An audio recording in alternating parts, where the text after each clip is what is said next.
Dandupalem batch అంటే తెలుసారా పై నీకు? Dandupalem batch అయినా లేకపోతే స్టివర్డ్పురం దొంగలైనా నీకన్నా వాళ్ళకి మినిమం ఎథిక్స్ ఉంటాయి. సొంత చెల్లెది ఫోన్ ట్యాపింగ్ చెయ్యర్రా, సొంత చెల్లెది కాన్వర్జేషన్ ఇనుడు, సొంత బావ ఏం మాట్లాడుతుండో ఇనుడు, ఇది దొంగతనం అంటారు. దొంగల బ్యాచ్ అంటారు. దొంగల బ్యాచ్ నువ్వురా. దొంగ పనులు చేస్తూని నువ్వు అప్పా జంక్షన్ల మంత్రిగా గన్మెన్ లేకుంటే పోతుంటే రాత్రి మిడ్ నైట్ పోలీసులకు దొరికిన ఘనత నీది. మాస్క్ పెట్టుకొని దొరికినవురా భయ్. పోలీస్ డిపార్ట్మెంట్ మొత్తం చర్చించుకున్నారు. అరే వీడు మంత్రి ఉండి ఈ చిల్లర పనులు చేసుడేంది, గన్మెన్ లేకుండా అరే కార్లలో రాత్రి పూట ఓడు ఏందని, అది దొంగతనం అంటారు. మేం దొంగతనం కాదురా భయ్, హీరోయిజం చేసుడు తెలుసు. ఇవాళ ప్రభుత్వం ఉందని చెప్పి చాలా స్మూత్ గా సాఫ్ట్ గా పోతున్నాం. మేము అనుకుంటే ఒక్కరోజు నిద్రపోవు. నీ అంతా పేడ్ బ్యాచ్ పెట్టుకొని సోషల్ మీడియాను 500 మందికి మొత్తం శాలరీస్ ఇచ్చుకుంటా నడిపిస్తున్న ఘనత నీదిరా భయ్. ఇవాళ 200 యూనిట్ల కరెంటు ప్రతి గ్రామంలో ఇస్తున్నాం. మీలాగా మొక్కుబడికి ఏదో దళిత బంద్ ఇచ్చినాము, బీసీ బంద్ ఇచ్చినాము, మైనారిటీ బంద్ ఇచ్చినాము, పీక్ పడగొట్టింది ఏం లేదు.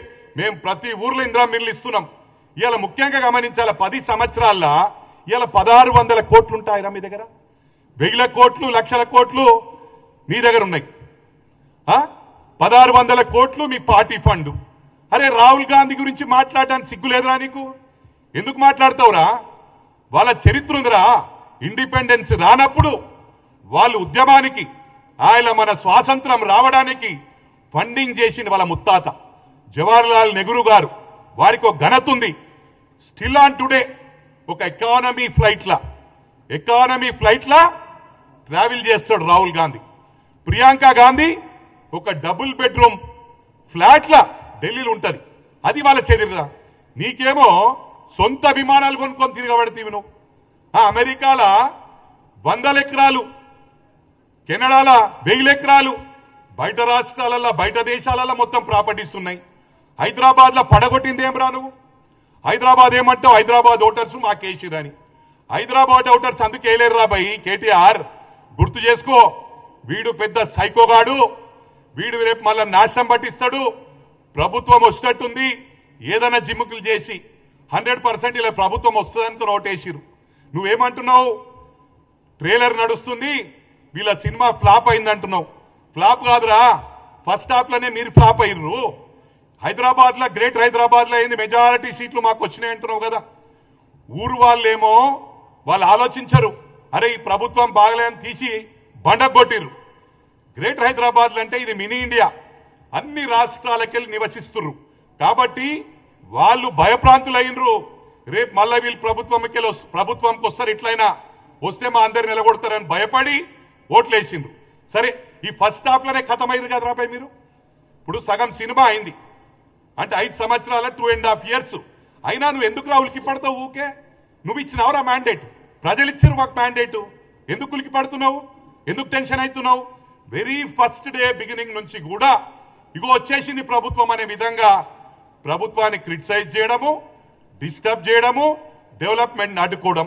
మొన్న కూడా 100 మంది రైతులు లారీ అసోసియేషన్ వాళ్ళు నాకు ఫోన్ చేసి చెప్పిర్రు, అరే హరీష్ రావు ధమ్కిస్తుండు, కేటీఆర్ ధమ్కిస్తుండు, మాకు లారీలు స్లో చేయండి, పోకుండ్రి, మీరు ఇచ్చేయకుండ్రి, ఇబ్బంది పెట్టుండ్రి అని చెప్పి రైస్ మిల్లర్స్ ను బ్లాక్మెయిల్ చేసిండ్రు. రేపు మా ప్రభుత్వం వస్తుంది, మిమ్మల్ని గంగలు కలిపేస్తాము, భయప్రాంతులు చేసిరు. అయినా కూడా ఇవాళ దాదాపు మా మెదక్నే 4 లక్షల మెట్రిక్ టన్ల వ్యాసంగి పంటను, వడ్లను కొనుగోలు చేసిన ఘనత అంటే ఇట్స్ రికార్డ్. గతంలో ఎప్పుడు చేయలే. అన్ని ఓట్లు కొనుగోలు చేసిండ్రు. విదిన్ 24 hours లో 90% of the payment has been done. రైతులకు డబ్బులు కట్టిండ్రు. ఇది చరిత్ర.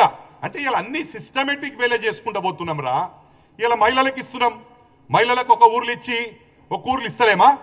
టోటల్ రాష్ట్రంలో ఉన్న మహిళలకు ఉచిత బస్సు, ప్రతి గ్రామంలో 200 యూనిట్ల కరెంటు ఫ్రీ. మరి అదే విధంగా సన్నబియ్యం, గతంలో సన్నబియ్యం ఇచ్చినారా? ప్రతి వారికి సన్నబియ్యం ఇస్తున్నాం, ప్రతి ఊర్లో ఇందిరా మిల్లు ఇస్తున్నాం. అంటే యూనిఫామ్ వేలో, సిస్టమేటిక్ వేలో చేస్తున్నాం. నీకు ఎందుకు తొందరపడుతున్నావు? మీకు ఇంకా ముసళ్ళ పండుగ ఉంది ముంగట. తప్పకుండా వచ్చేది రాహుల్ గాంధీ ప్రైమ్ మినిస్టర్ అవుతాడు, మళ్ళీ మా ప్రభుత్వమే వస్తుంది. ఇక్కడ రెండు, తెలంగాణలో అటు సెంట్రల్లో కూడా కాంగ్రెస్ రానున్నది. కాసుకో, నువ్వేమనుకుంటున్నావు వచ్చేసింది మాదని చెప్పి. వచ్చుడు సమస్య లేదు. ఇవాళ దండుపాలెం బ్యాచ్ అన్నారు, చేసేటి అని దొంగ పనులు మీరే. వాళ్ళకు కూడా ఎథిక్స్ ఉంటాయని చెప్పిన మళ్ళొకసారి, మినిమం ఎథిక్స్ ఉంటాయి. చిల్లరి ఫోన్ ట్యాపింగ్ చేస్తేవి, సెలబ్రిటీస్ ది ఫోన్ ట్యాపింగ్ చేస్తేవి, మాట్ వంటలోది ఫోన్ ట్యాపింగ్ చేస్తుంది. అరే నా గురించి చెప్పురా భయ్, నేను చేసిన సోషల్ సర్వీస్ లో ఒక 1% నువ్వు చేసినట్టుంటే నేను రాజకీయాలు వదిలిపెడతా. 97 నుంచి అమెరికా నుంచి వచ్చినప్పటి నుంచి ఈ రోజు వరకు పేదవారికి ఎక్కడ మంచినీటి సమస్య ఉంటే అక్కడ నా వాటర్ ట్యాంకర్ పోతుండే, వేలాది బోర్లు వేసినాం. ఇలా మా ప్రభుత్వం కూడా యూనిఫామ్ వేలో, సిస్టమేటిక్ వేలో ఏవైతే కమిట్మెంట్ ఇచ్చిండ్రో కమిట్మెంట్ కు 200% ఈ ప్రభుత్వం స్టిక్ ఆన్ అయి ఉంటది. మేం సిస్టమేటిక్ వేలో ముందుకు పోతా ఉన్నాం. ఇవి నువ్వు గమనించాలా. నువ్వు చెప్పేటి అన్ని బట్టబాజీ మాటలు. ఏం మాట్లాడుతున్నావు నువ్వు? హల్వాలు వచ్చి కూర్చుంటా, నేను నీకు నిలబడతా, నీకేం చేతనైతే రా 4 ఫుట్ కానీ షుగర్ ఉంది నీకు, ఒక్క జాపడిస్తే 3 చుట్లు తిరుగుతావు అని గతంలో కూడా చెప్పిన, మళ్ళా కూడా చెప్తున్నా. ఇవాళ ప్రభుత్వం ఉందని బచాయించిపోయినావు, లేకపోతే బిడ్డ నీ తోలు తీస్తుంటే.